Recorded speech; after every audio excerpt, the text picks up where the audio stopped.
একটি গণতান্ত্রিক সরকারের প্রধান হিসাবে রাজধানী ঢাকা এবং ঢাকার বাইরে দেশের প্রত্যন্ত অঞ্চলে প্রায়শই জনসভা এবং বিভিন্ন রাষ্ট্রীয় কর্মসূচিতে অংশগ্রহণ করতে হয়।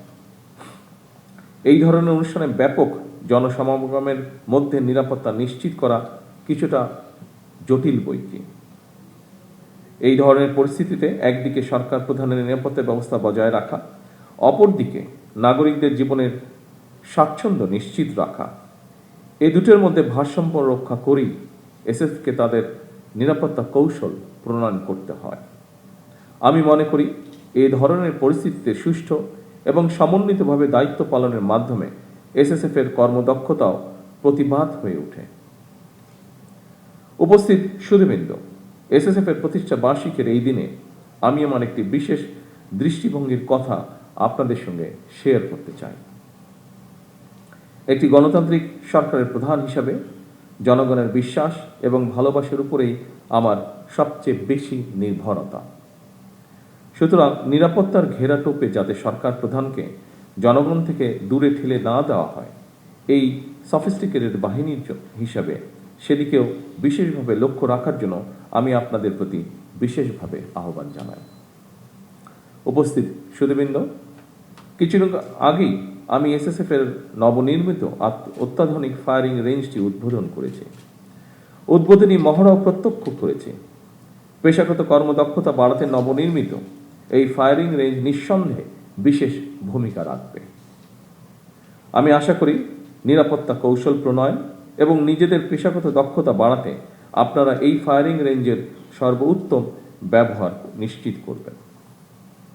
2002 সালের পরে এসএসএফ এর রেড বুক সময়ের চাহিদায় অনুযায়ী পুনরায় সংস্কার করে বর্তমানে আরো আধুনিক এবং সময় উপযোগী করা হয়েছে। এই রেড বুক এসএসএফ এর কার্যপদ্ধতি এবং কার্যপদ্ধতির নীতিমালা প্রদানের পাশাপাশি আইনি সুরক্ষাও নিশ্চিত করেছে।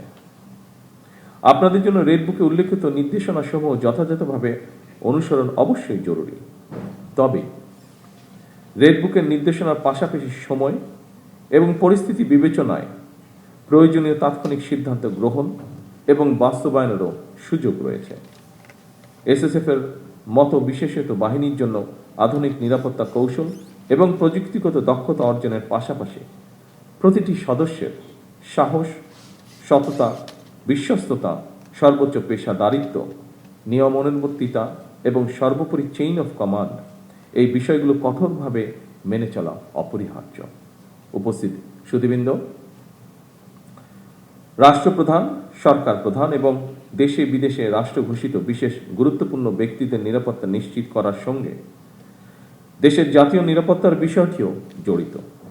সুতরাং নিরাপত্তা ব্যবস্থা সুদৃঢ় করতে দেশের অন্য সকল নিরাপত্তা আইন শৃঙ্খলা বাহিনী, গোয়েন্দা সংস্থা এবং বিভিন্ন মন্ত্রণালয় সমন্বয়ের মাধ্যমে এসএসএফকে নিরাপত্তা কৌশল নিশ্চিত করতে হয়। আমি মনে করি সমন্বয় যত বেশি দক্ষতার সঙ্গে করা যায়, নিরাপত্তা ব্যবস্থাও তত বেশি সুচারুরূপে সম্পন্ন করা সম্ভব হয়। দেশের সেনা, নৌ বিমান, পুলিশ এবং আনসার বাহিনীর মধ্য থেকে দক্ষ কর্মকর্তাদের বাছাই করে এসএসএফ গঠন করা হয়। এরপর আপনাদেরকে গুরুত্বপূর্ণ ব্যক্তিদের নিরাপত্তার জন্য আপনাদেরকে দেশে এবং বিদেশে উন্নত মানের প্রশিক্ষণ গ্রহণ করতে হয়। আধুনিক বিশ্বের সঙ্গে তাল মিলিয়ে এসএসএফকে আরো কর্মদক্ষ করে গড়ে তোলার লক্ষ্যে সরকার প্রয়োজনীয় সব ধরনের পদক্ষেপ অব্যাহত রাখবে ইনশাআল্লাহ। উপস্থিত সুধীবৃন্দ, আরো একটি বিষয়ের উপরে আপনাদের দৃষ্টি আমি আকর্ষণ করতে চাই। অবশ্যই আপনারা গুরুত্বপূর্ণ ব্যক্তিদের নিরাপত্তাকে সর্বোচ্চ প্রাধান্য দেবেন। তবে দায়িত্ব পালন করতে গিয়ে জনগণ যাতে কোনো রকম রূঢ় ব্যবহারের শিকার না হন, সেদিকেও আপনাদেরকে বিশেষভাবে নজর রাখার জন্য আমি আহ্বান করব। আপনারা দেশের সর্বোচ্চ পেশাদারিত্বের সঙ্গে দায়িত্ব পালন অব্যাহত রাখবেন।